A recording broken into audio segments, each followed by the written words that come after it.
Good afternoon and welcome to the City Club of Portland, Oregon's premier citizens forum. We're delighted you're with us today.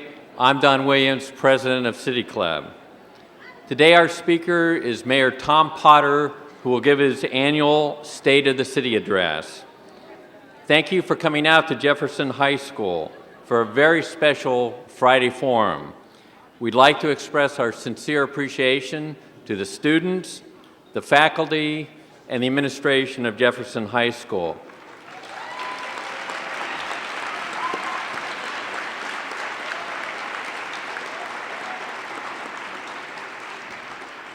Thank you for inviting us here today. And before we start, let's give one more round of applause for the Jefferson High Gospel Choir.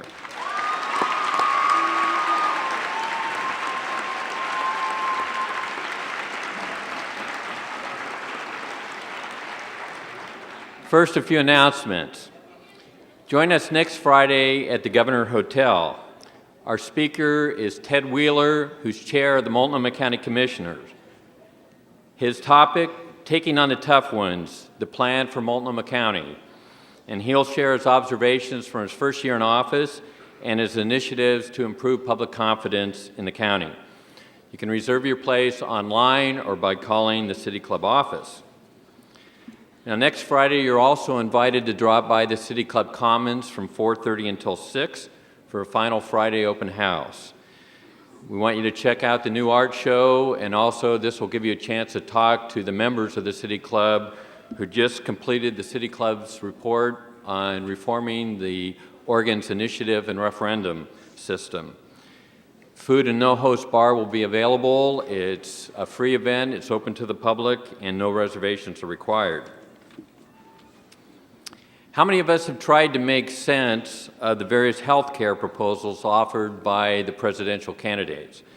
Well, now you have a chance to hear a national expert put these into perspective, and that's when Dr. Ezekiel Emanuel of the National Institute of Health will be the guest of City Club on the evening of January 30th.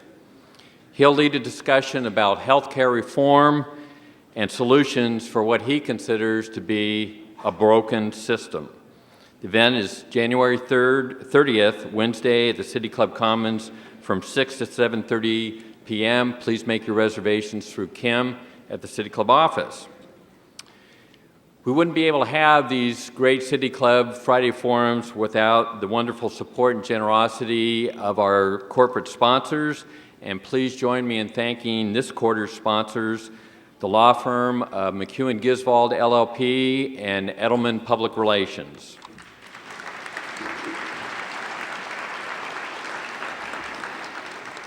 And finally, have we got a deal for you? For many of you, this is probably the first chance you've been to a Friday forum at City Club, and today will be typical of the quality of the 44 programs we have each year. And of course, there's also our first-class research, such as the Initiative and Referendum Report. One person said, City Club is so vital to the community that if it didn't exist, you'd have to invent it. Today only, we're waiving the $25 new member fee, and you can sign up on one half of the question cards that have been submitted. And in fact, last year, Commissioner Randy Leonard joined at this meeting, and I want to ask him if he sent in his renewal form, but I won't. Two of Tom Potter's goals when he was elected mayor were promoting affordable housing and supporting neighborhood schools. He was concerned that the city he loves and has also served for 38 years remain a family-oriented city. Our mayor has been described as a man with strong values and a person who leads with those values. So when Jefferson High students invited him to the school earlier this year, it's not surprising that he followed through on that commitment. The mayor and his staff, as you probably know, were relocated from City Hall to Jefferson for the entire week, and there have been meetings and dialogue each day. And as a result, probably 500 people or more will be in the building who have never been to Jefferson High School before. Tom was born in Bend. He graduated from Cleveland High School and then went on to the University of Portland for a degree in police administration. Before he was mayor, Tom was police chief, and he's also well known as a community leader and a civil rights activist. He first learned about community policing in 1966 when he was a new cop walking the beat in both the Sellwood and Brooklyn neighborhoods. And then over the next 27 years, Tom took community policing and put it into practice each day. In 1990, Mayor Bud Clark appointed him as police chief. Now, whether it's serving as executive director of New Avenues for Youth or his present ongoing weekly rounds as a driver for Meals on Wheels, Tom Potter has shown his commitment to serving those in need. This is also an exciting and challenging time for city government. For the first time since 1970, 4 seats on the council are up for election at the same time. The State of the City address is the forum each year when the mayor comments on his vision, his accomplishments, and his challenges. It's also our opportunity as citizens to ask the tough questions and hold the city accountable. Mayor Potter, thank you for asking City Club to join you today.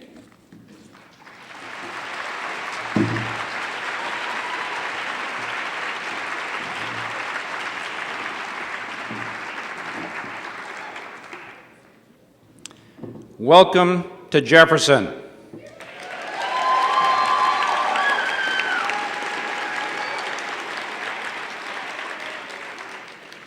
If you're not a Jefferson demo, you will be by the time you leave here.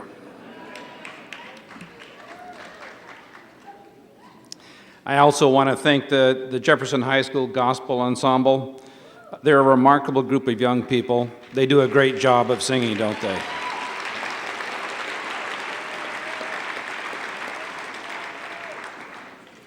I've been doing a lot of listening this last week, and I've really been impressed with the passion, the intelligence, and the quality of the young people here at Jefferson High School. I think that this is a real jewel of Portland, and I think we've done just an excellent job of keeping it hidden. But that's no longer the case. We're going to open this place up and let people see how great it really is, aren't we, kids?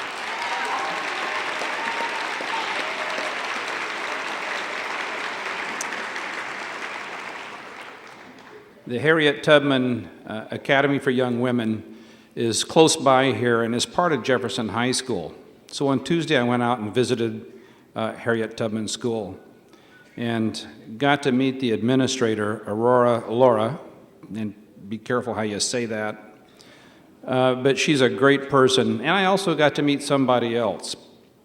Lane Williams is a 6th grader at Harriet Tubman, and they had a contest to see who would be able to deliver the pre-State of the City speech to you today. Lane Williams won that contest, and she's going to tell you a little bit about herself and about an issue that she believes is very important for the students at her school. Without further ado, Lane Williams.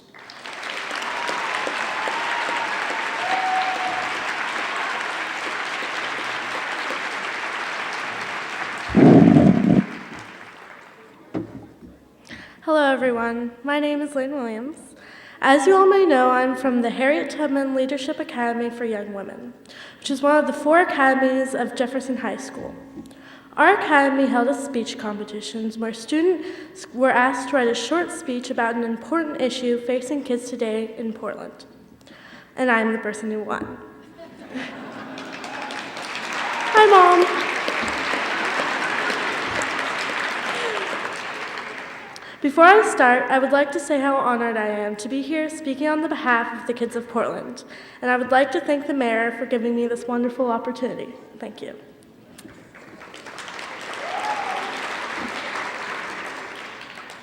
What I think is one of the most important issues facing kids today is the safety of getting to and from school each day. Having tried public transportation, which may be 5 or 6 blocks away from the school, where there's no adult supervision and crossing busy roads with no lights, is a major drawback in our safety. Safety at schools is not just something that we need to change for the future. We are seeing evidence of lack of safety now. Just about a month and a half ago, 3 of my good friends were walking to the city bus and got hit by a car. 1 girl stepped back, but 2 were hit. 1 was not severely injured, but the other flew up onto the windshield and broke her arm, having to wear an arm brace for about a month. They were all at a crosswalk and doing everything right, but they did not see the car, and the car did not see them. Is there something that we could have done to change what happened that day? And there are ways we can help prevent accidents like this. For one, I feel a need for more crossing lights at the busy crosswalks. We could also have more signs posting a reduced speed limit around the schools and busy bus stops. Volunteers or teachers could go out to the bus stops with the students and wait with them until they are safely on the buses. Just bringing back transportation for students who attend school other than their neighborhood schools will eliminate many problems. Students would not have to walk as far from the school to get to the bus, and adult supervision would be available until they got off the bus to go home, and they would not likely have to cross very many busy streets. Portland has its drawbacks, just like any other major city. But here problems get fixed because the people of Portland care and want to help our city become an even stronger community than it already is. This is why I am so convinced that giving this speech will make a difference. Thank you.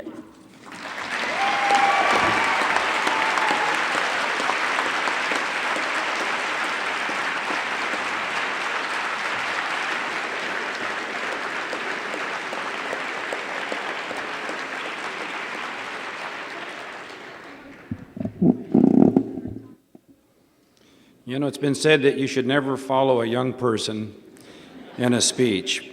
So I may have made a tactical blunder, but it was worth it. Lane, thank you.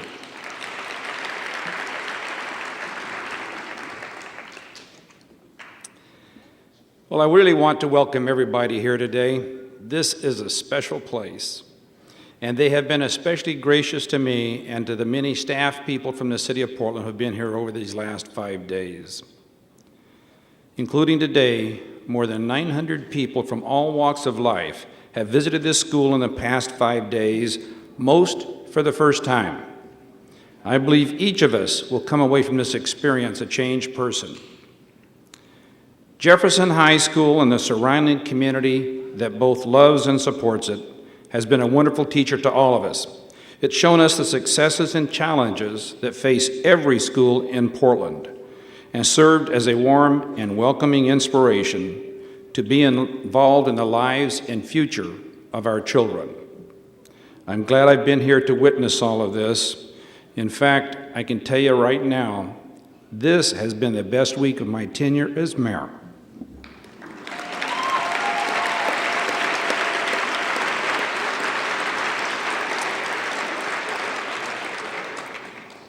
I want to first thank the City Club for its support.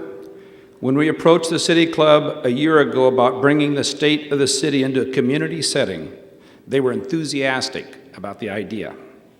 And as we take this hour to think about together the future of our city, there is no better setting to do that in one of our own city schools, where our future is being shaped every day.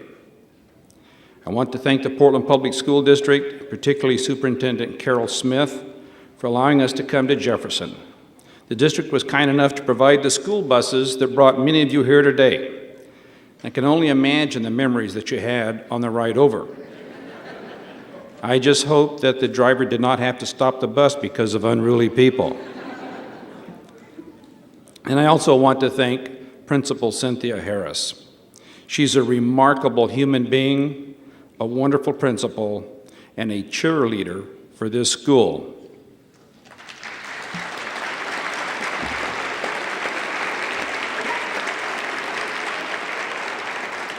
And like a good student, I brought an apple for the teacher. Her staff's been patient, helpful, particularly with the building full of strangers. So all of our schools, I believe, are doing the most important job in Portland. And I believe they deserve all the recognition and the support we can give them. Today, we are joined by superintendents from all of Portland's 6 school districts. I'd like to have Carol Smith stand, and joining Carol, and they're all in the front row right here, are Karen Fisher-Gray from Park Rose, Thomas Hagerman from Riverdale, Terry Neisler from Reynolds, Robert McKean from Centennial, and Barbara Rommel from the David Douglas School District. Here they are right here, folks.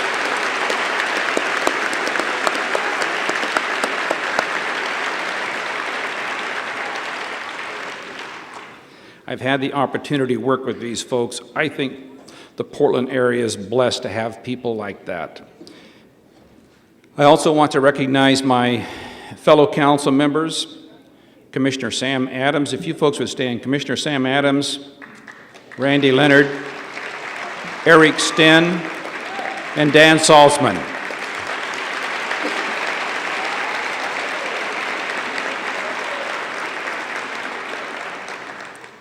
I have come to respect them for their commitment and championing of issues that are important to our community. I also believe with 4 council seats to be decided this year, Portlanders have a historic opportunity to remake the council into one that brings more diversity to City Hall. Portland's changing demographics represent a tectonic shift for our community.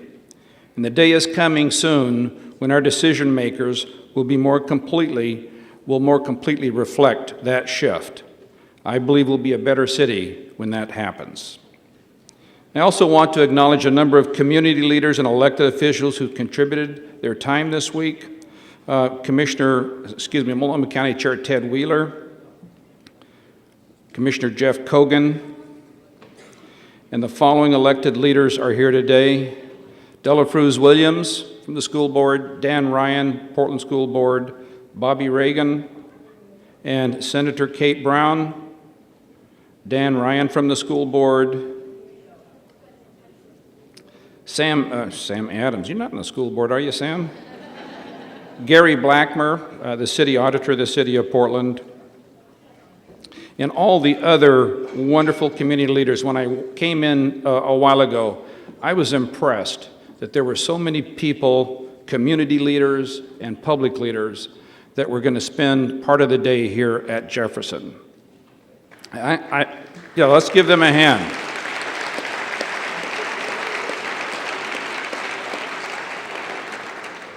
I also want to recognize the Jefferson alumni who are here today. Please raise your hand if you're a Jeff demo.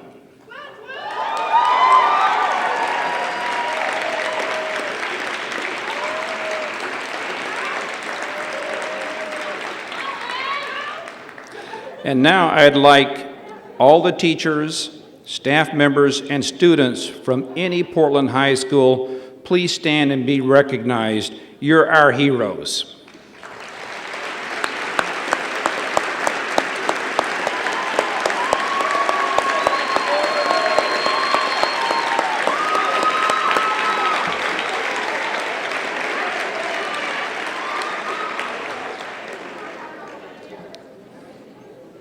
See, you get an enthusiasm here you don't get down at the Governor Hotel, I can tell you that right now. The question I've been asked repeatedly this week is, why are you here? And the answer is really easy. I was invited. A group of Jefferson students visited City Council a few months back, and the senior class president, Celeste Jackson, told the council, if all you know about Jefferson is what you read in the newspaper, then you need to come out and see the real story for yourself. And so we have, putting ourselves in the hands of the real experts in this school, the students, the faculty, teachers, volunteers, and parents, for whom Jefferson is a very special second home. In interest of full disclosure, I also want to acknowledge that my wife, Karen Hansen, was a teacher at Jefferson and deeply loves this school and its students and teachers, both past and present.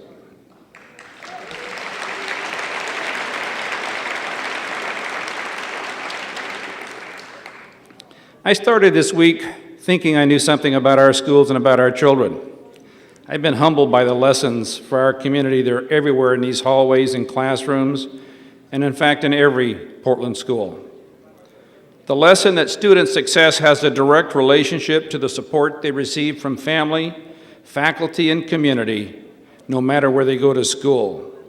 That is why Dr. Cynthia Harris is asking for 700 volunteers for the students of Jefferson, enough to give every single one of them a mentor who can help make a difference in their lives. The lesson that too many children fall behind during that first crucial year of high school, and those who do are 4 times more likely to leave before they graduate. That is why the Portland Public Schools Foundation is leading Connect by 25. This effort identifies students who are struggling early on and make sure they have the support of the entire community so they'll be successful.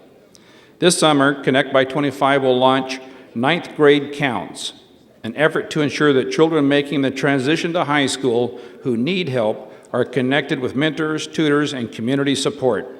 That support stays in place even after the student graduates to ensure as they enter college or the workforce and begin the process of building their future that they will have support, and they will. The lesson that schools can be powerful centerpieces of neighborhoods and communities. On the first floor here, there's a Multnomah County Health Clinic where students receive medical assistance when needed. On the second floor is an office for the SUN program, which provides after-school programming in music, dance, and academic support. There are reminders that schools remain critical resources for the community long after the last bell has rung. And as the undefeated Democrat girls basketball team showed us again on Wednesday night, the lesson that our best hope for success is through teamwork.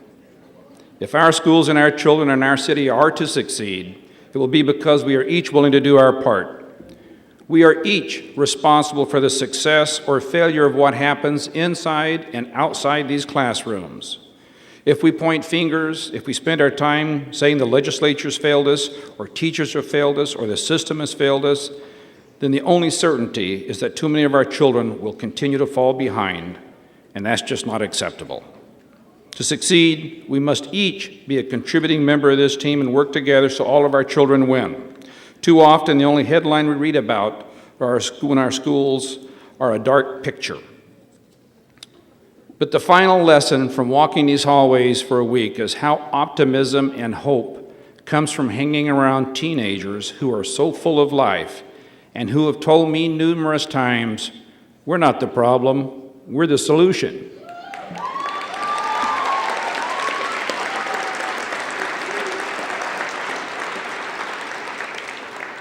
I share that optimism. While the challenges Portland faces are real, I agree with what 6th grader Lane Williams just told you. We are luckier than most other cities in America because our strength lies in working together to solve problems. And that's just not idle speculation. Last year, more than 13,000 Portlanders shared their vision for our city and their hopes for its future as part of Vision PDX. Theirs are the voices of people who are passionate about their neighborhoods and their neighbors, about the future of our children, about keeping their hillside green and our rivers clean, about protecting not only the environment, but also those most in need of a helping hand, and spreading the city's growing prosperity equitably to every part of our community. They're proud to be Portlanders and excited about its future. So let me take a minute to remind you of what's happened in the last year that makes me optimistic about our future and what is coming in the year ahead. As you know, Portland is the darling of the national media, noted from everything from our biking culture to winning back the Davis Cup single-handedly. We even have that final big city stamp of approval that says we've arrived, our own IKEA store.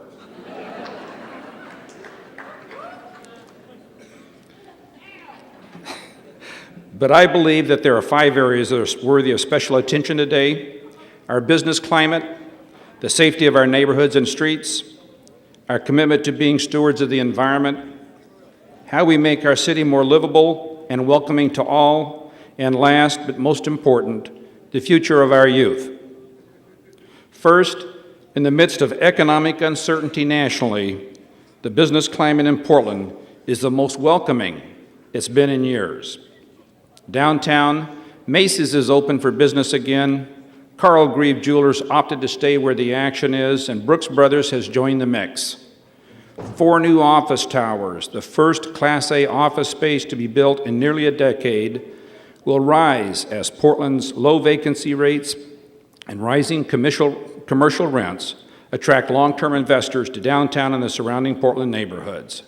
The past fiscal year marked the 4th straight year of growth for businesses in Portland, and as a result, the city's finances are growing as well, even as business license fees have been reduced under proposals co-sponsored by Commissioner Adams and Salzman.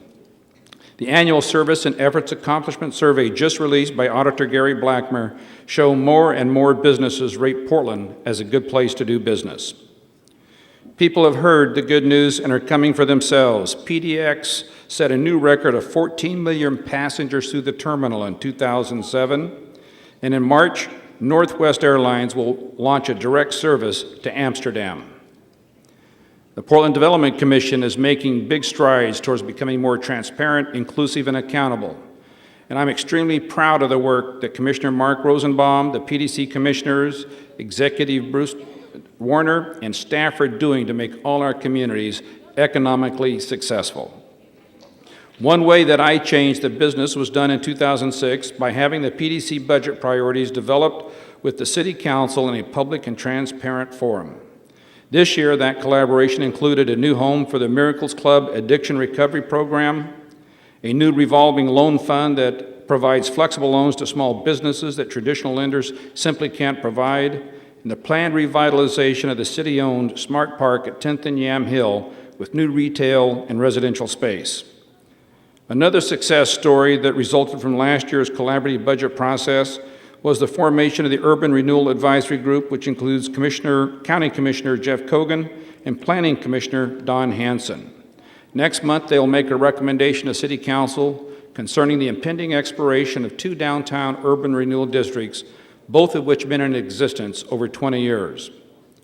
PDC has seen a new commitment to supporting minority, women, and emerging small businesses, led by Jefferson graduate Lolita Burnett. Lolita is working with minority chambers, labor representatives, developers, and a diverse cross-section of Portland's business community to increase contracting opportunities and other PDC opportunities for minority, women, people with disabilities, and veterans. And PDC was fortunate enough to lure Aaron Flynn from Boston as its new Economic Development Director.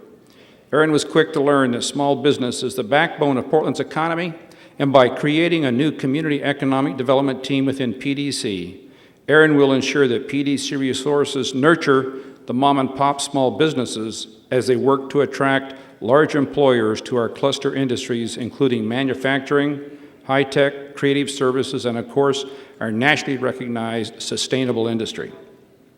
Second, our streets are safer and more welcoming, and crime continues to fall to historic lows. When I came into office, we were inundated with complaints about the unease many tourists and residents felt in our downtown streets, as well as a desire by the community to work more closely with officers in their neighborhoods to solve long-standing crime problems, the very core of community policing. Today, we have successfully changed the feel of many of our downtown streets through innovative programs which offer chronic offenders the choice of drug treatment or a jail bed. Data released this week shows that crime in the downtown core area is down 27% in the last 2 years. The program is so successful that Commissioner Leonard and I are working to implement it citywide. We also have opened restrooms, installed benches downtown for residents, tourists, and the homeless, and funded daytime facilities where the homeless can get a shower, connect with family, and access services. While other cities struggle with rising crime rates, the good news in Portland extends citywide. With crime down 23% since 2003, Portland police officers responded to over 465,000 incidents last year, and their professionalism, dedication, and commitment to community is a primary reason our city feels different today. The Police Bureau is hiring civilians to staff administrative jobs, allowing us to put more seasoned officers on the street. They've developed an Office of Professional Standards to implement an early intervention system to respond more quickly to officers' behaviors that could lead to bigger problems. We've reopened the Portland precincts until midnight after budget cuts in 2001 had closed them down at 5 p.m. Now neighbors have access to immediate assistance during the hours when most people are home, as well as a place for community meetings to talk to officers about their concerns. In the aftermath of the James Chassis tragedy, we made our city more understanding of the special needs of those most in need, people struggling with mental illness, and those with dual diagnosis of mental illness and addiction. We have fundamentally changed how officers respond to people with mental illness, changing our use of force policy, providing crisis intervention training for every street officer and supervisor. We have a full-time mental health professional that now oversees the training, development, and implementation of new policies regarding working with persons with mental illness. And we funded additional staff for Project Respond, which has homeless and mental health professionals partnering with officers to respond immediately to crisis situations. Chair Wheeler and I joined other state and local leaders to lobby the legislature for more state funds for programs to help the mentally ill.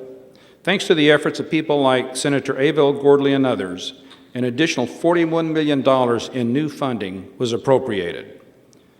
In the last year, Chief Rosie Sizer embarked on a series of community meetings to discuss the issue of racial profiling. 2 days ago, the Racial Profiling Committee came to Council to update us on recommendations for how police and citizens can work together to eliminate mistrust and build relationships based on mutual respect. But all this good news is not enough.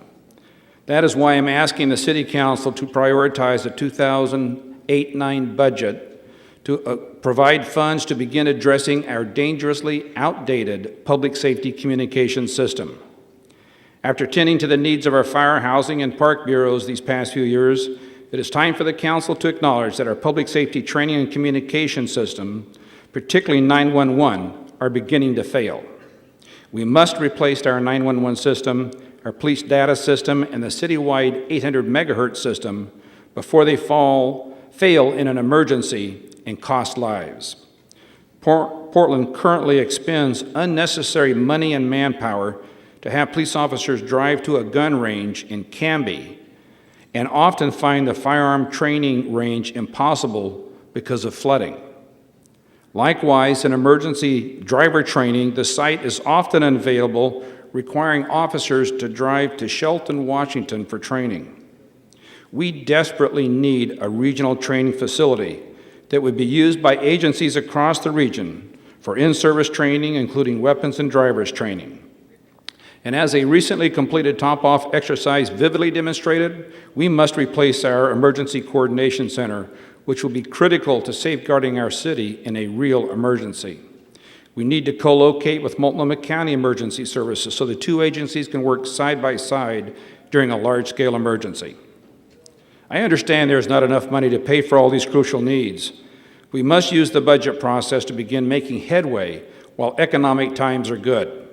I'm asking the Council to spend $13 million in one-time monies as a first step to better protecting our community.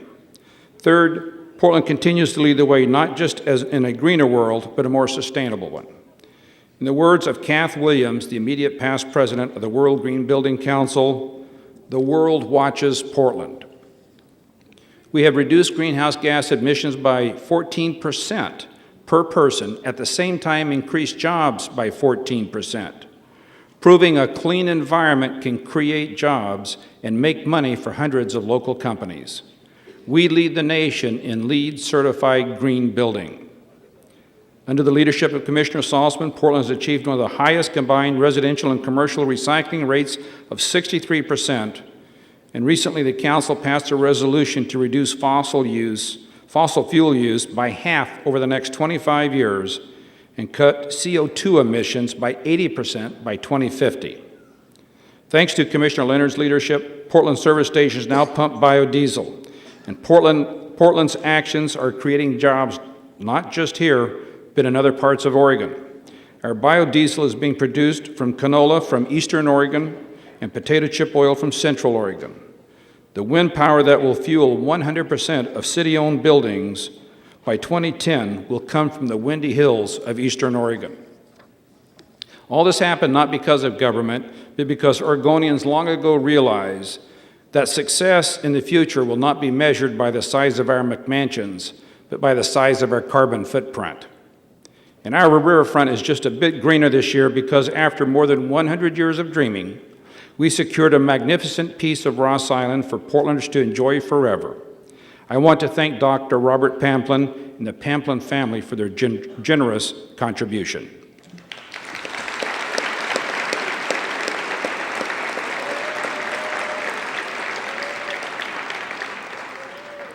Fourth, our city has become more livable and welcoming for everyone. Our efforts to end homelessness, spearheaded by Commissioner Stinn, has taken more than 5,000 individuals and family households off the streets and moved them into permanent housing, and more than 84% are still there after 1 year. Over the last 18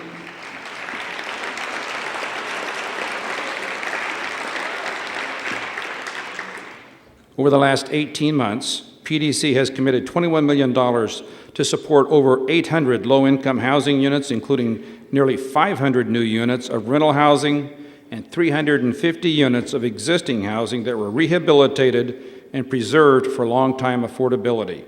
In addition, PDC helped approximately 700 households take advantage of PDC and city buyer programs so they could either purchase, rehab, or remain owners of their property.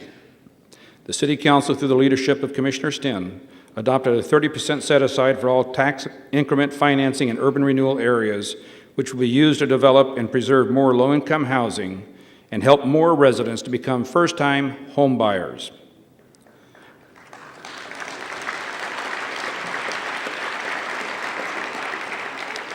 I want to take a moment and thank Commissioner Stinn for his years of dedicated service on behalf of the poor, the homeless, and for recognizing the need to close the home ownership gap for minorities.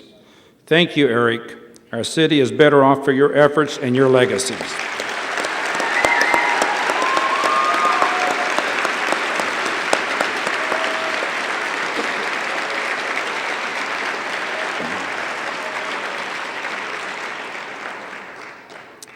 I came into office promising to allow Portlanders to review their city charter in the first time in more than 80 years, and they responded by passing 3 changes: streamlining the outdated civil service rules, making PDC more responsive to community needs, and giving Portlanders the right to review their charter every 10 years. Oh, and there was a 4th reform, but I can't remember what happened to it. And a project close to my heart closed its first chapter and began another this year. Vision PDX is moving to implement Portlanders' aspirations and dreams. Later this month, we'll give shape to the future of our city by kicking off the Portland Plan, which will guide how our city will grow over the next 30 years. In the coming months, you'll be hearing a lot about the Portland Plan.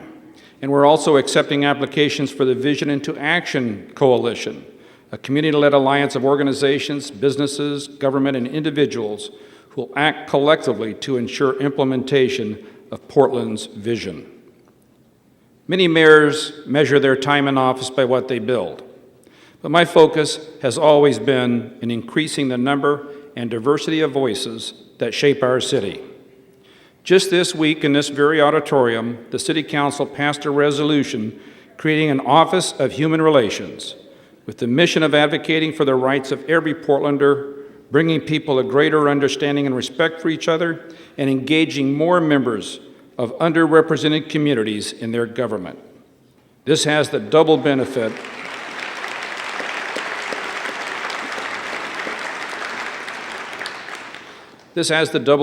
of protecting all people's rights and laying the groundwork for the multi-hued demographics of tomorrow. A day labor site slated to open in the next few months will protect a vulnerable population while increasing the livability and safety of surrounding neighborhoods. We are providing leadership training to those from low income and communities of color so they can, in turn, help organize their communities to have stronger voices in government and community affairs. The Immigration and Refugee Task Force is showing how we can lower barriers faced by immigrants and refugees who now make up 1 in 3 Portlanders in some neighborhoods. Those barriers include closing the achievement gap for the children of immigrants in our schools, the need for multilingual information, and government working with the private sector in creating living wage jobs and health benefits.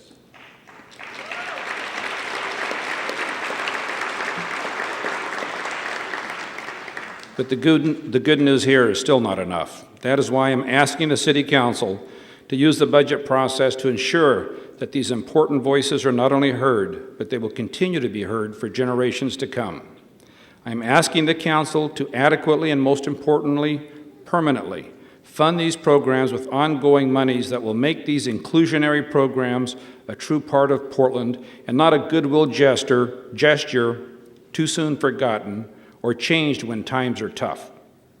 As we welcome these new voices, we must also find a way to begin a conversation in our community about race.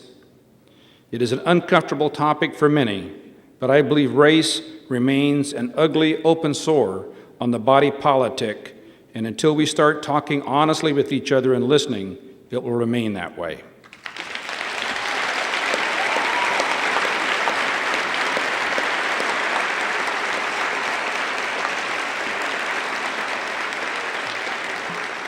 In Portland, we witnessed an inhumane raid at the Del Monte plant, and I believe race distorted the effort to rename a street in honor of a great American hero, Cesar Chavez.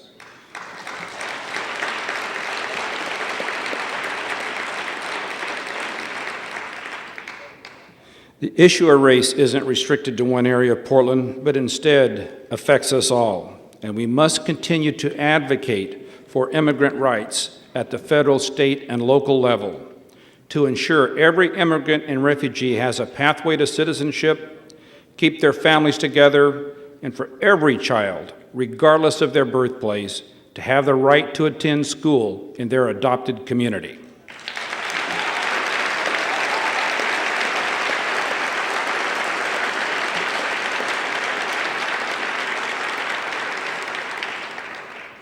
I have seen that the real strength of our country and our community is directly attributable to our diversity.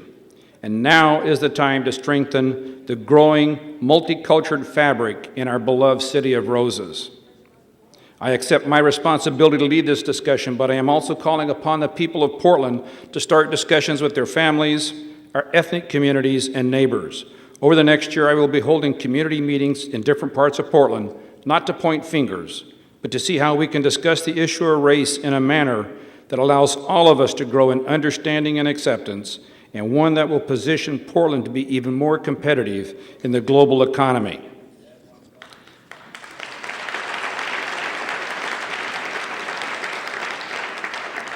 And as we talk, we should expand these conversations to include how we can become a more inclusive community for our neighbors with disabilities who still incur indignities in their daily life.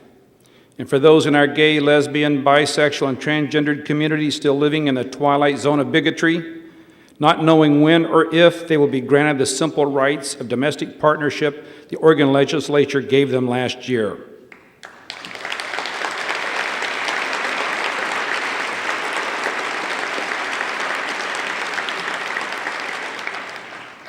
I am glad there will always be those diehards who believe that the Equal Protection Clause in the 14th Amendment means just that, equal protection for everybody, period.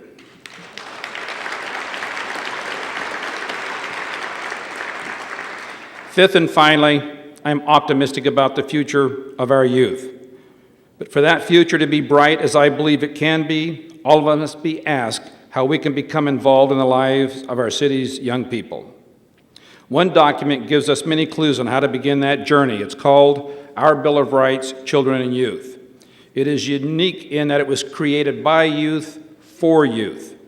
Portland is one of 6 cities selected by the National League of Cities to be part of a pilot project to develop plans for children and youth based on our Community and Youth Bill of Rights. As you leave today, would you please pick up a copy of our Bill of Rights, Children and Youth, and Vision PDX out in our foyer? See for yourself what Portlanders are saying about Portland's future. 3 years ago, I stood before you and I said, we live in a world where there are some more problems than government alone can fix, but the burden of our problems, no matter how seemingly intractable, can be lessened by a community that truly cares about each other. I believe by working collaboratively, we can solve many problems that we find along the way. But to get there, we must acknowledge that the solution lies within each of us. And I believe even more passionate today than I did when I began this job. And I see the opportunities that begin today. All you have to do is look around you today. When you came through the front doors of Jefferson today, I hope you looked around this school and said, is this good enough for the people who are the future of Portland? Is it good enough that 1 out of every 3 Portland Public School District buildings need either major repairs or to be torn down and rebuilt? Is it good enough that our children are learning in buildings with roofs that leak, heaters that are broken, and windows that are frozen in place? Is it good enough that the schools in East Portland, David Douglas, Centennial, Reynolds, and Park Rose, are bursting at the seams and yet our bond measures fail? Is it good enough to say schools without art classes and science classes and bands are good enough? Is it good enough that here at Jefferson, where students earned $1 million in scholarships last year, there's only 1 advanced placement class offered and no international baccalaureate classes? To me, the answer is simple. Either we pay for fixes now, or we pay much later as we watch our children leave school ill-prepared to compete in the 21st century. When you came through the doors of Jefferson today, I hope you looked around and said to yourself, how can I get involved? How can I make a difference in the lives of these young people? I asked myself that same question this last year. I directed the city to promote a volunteer program where each employee can volunteer 1 hour per week to the community, encouraging these employees to be mentors and tutors. What if you asked your business to do the same thing? What if every business in Portland did the same, or opened up internships that will strengthen the resolve of students through high school and into their futures? Think of the city we could become, watching that small investment grow into our future. One place is to start by stopping at the table outside the auditorium doors and signing up for a mentoring program that began here at Jefferson just this last Monday. Walk these halls for an afternoon and you will find the faces of the futures looking at you.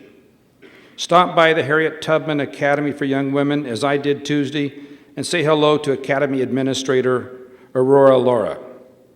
3 out of 4 Tubman School students qualify for free or reduced lunch, which means that they qualify for a free uniform to wear to school. Except there's no more money for the uniform, so Aurora is haunting the Goodwill looking for old uniforms to buy. Recently, her mother contributed $100 of her own pocket money to buy 4 uniforms. What if each of you gave $25, $50? If you gave $50, that'd be enough to dress 1 girl for a full year at Tubman. What if you went back to work and convinced your company to give $5,000?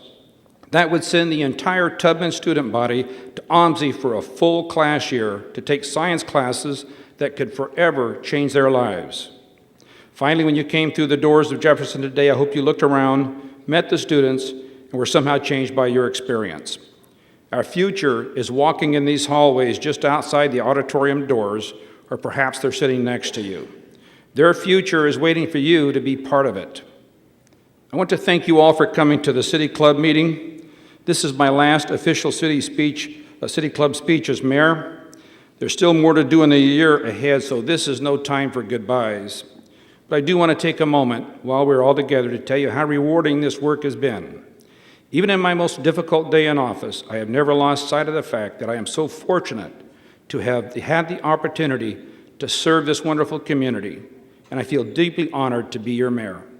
It's been a personal challenge, but a rewarding one, buoyed by the wonderful people I have met and the remarkable sense of dedication I have witnessed for city employees, neighbors, community leaders, and people from all walks of life. Thank you very much for that opportunity.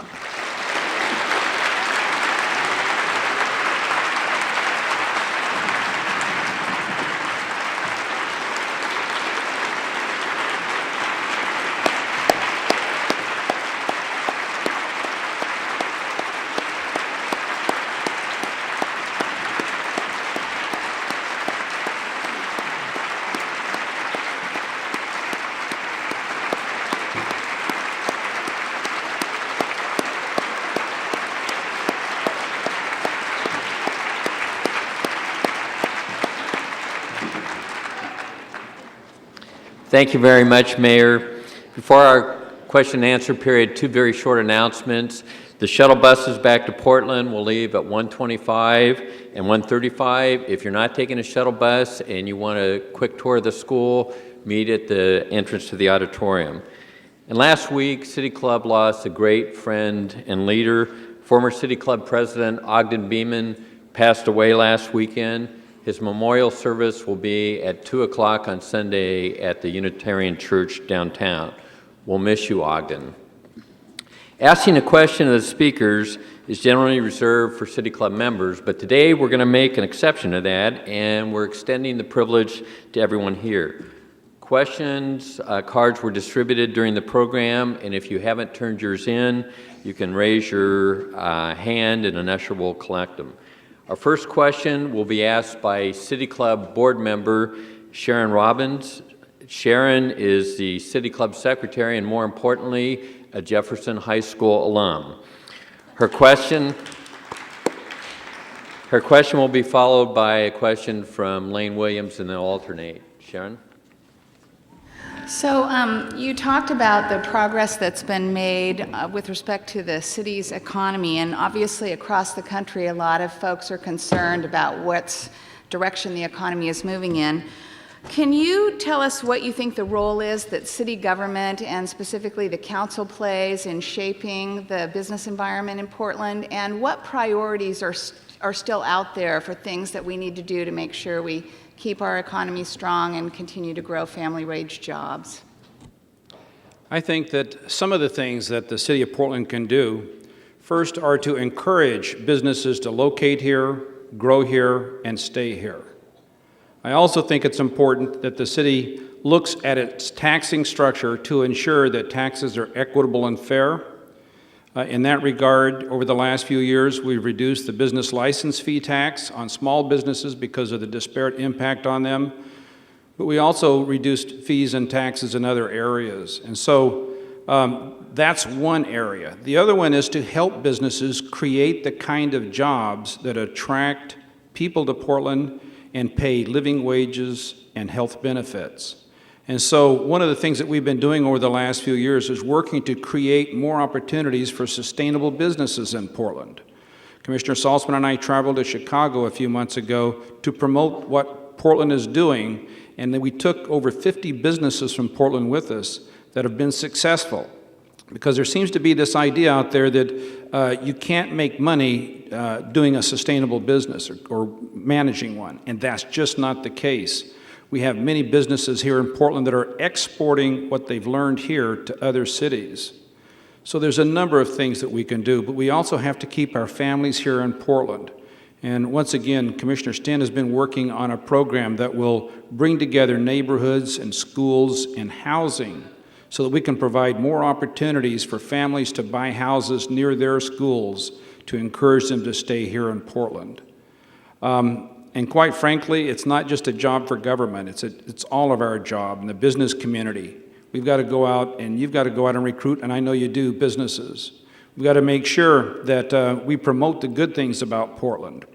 And over the last 2 years, Portland has received probably 20 awards for being the best at something, all the way from being the most dog-friendly city in the United States to also having the most bike-friendly city in the United States. So there's a lot of things that we can do together to grow our community, to keep people here, and to try to shelter our community from the effects of any pending recession. All right, this is from a City Club member. Can you list 3 of your top accomplishments as mayor? 3 accomplishments, top accomplishments. Well, I think the first one is that I get up every morning. But actually, you know, I think the 3 top accomplishments, and I'm not one for taking credit because I think that the more people that you share the credit with, the more people who own the solutions.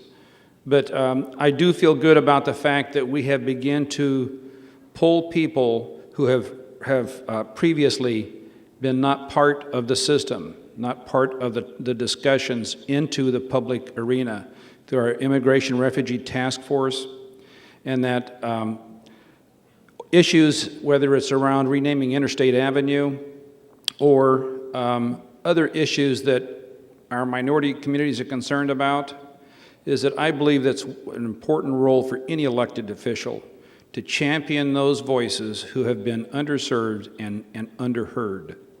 So that's one thing that I think is important.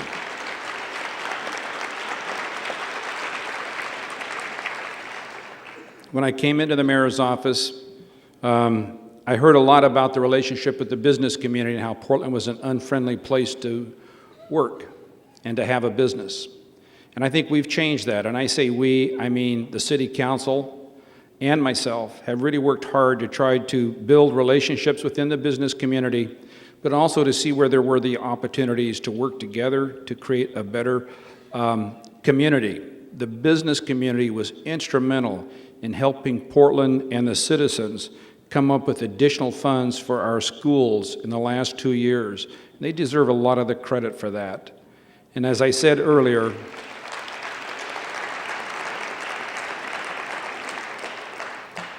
and one of the other things that I'm proud of is that we are a more transparent city.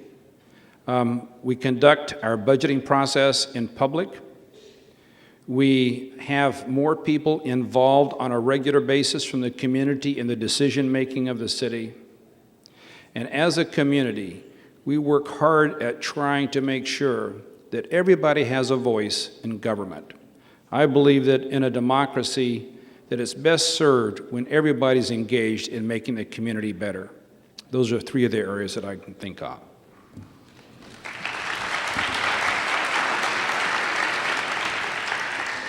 This question is from a Jeff parent. How might your week here impact the work done at City Hall, and what legacy do you want to leave in city government as a result of your visit here this week? Well, let me ask the Jeff students, have you enjoyed having your guest in the school this week? I'll tell you, I do hope that some of you folks stick around, if you haven't been on a tour, to look at this school and to talk to some of the kids. I think the legacy of this week is what will come from it. This has been an inspirational week for my staff and I. In fact, my staff doesn't want to go back to City Hall. They prefer to stay here.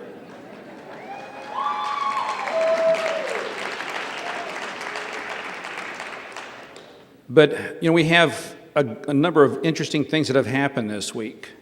Concordia College was one of the colleges that sat in on our listening session on Monday, and afterwards they came up to me and said that they are going to donate to Jefferson for a senior student this year a full 4-year scholarship with books for the full year, 4 years at Concordia.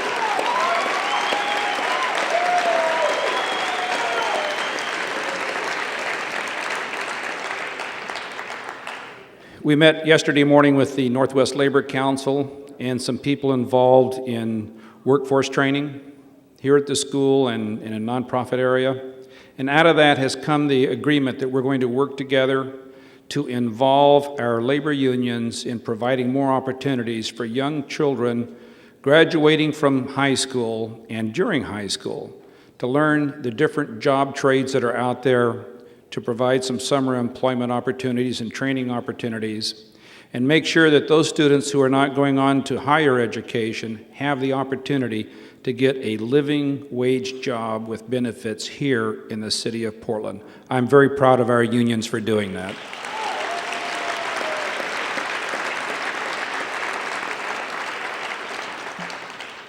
And last but not least, when I leave Jefferson, I'll be at the game tonight, but after that, I'll go back to City Hall and I will reflect upon the young people that I met here and their stories and their understanding of how much they love this school, how they are inspired by this school, and how they want to make this school the best school in the city of Portland. Those are the kind of things that will stick with me, and when I'm making decisions as mayor, I will reflect upon that, and hopefully we can use that information and our connections here to make this school an even better place for all of our children, and to make sure that every school in Portland has the right amount of funding that every school has art classes and music classes. That's what we need to do. Leadership comes in many different forms, and I can tell you that there's moral leadership, that there's leadership by example, that there's leadership by inspiration, and many other ways. But the young people in this school are real leaders, and I think they are our future.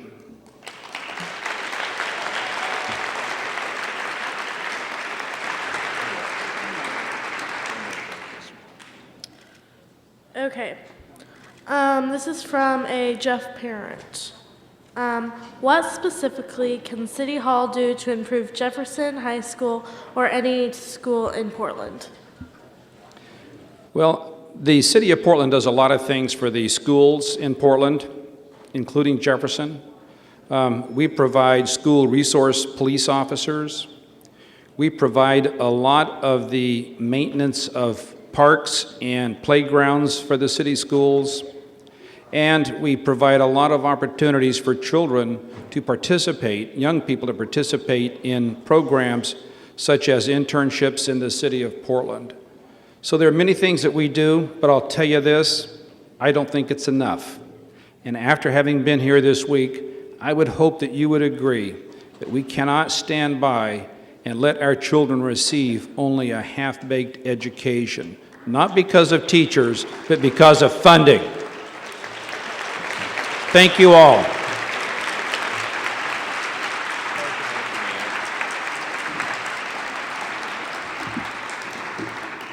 Dr. Cynthia Harris, students, teachers, and staff, thank you again for inviting City Club to be here. We're adjourned.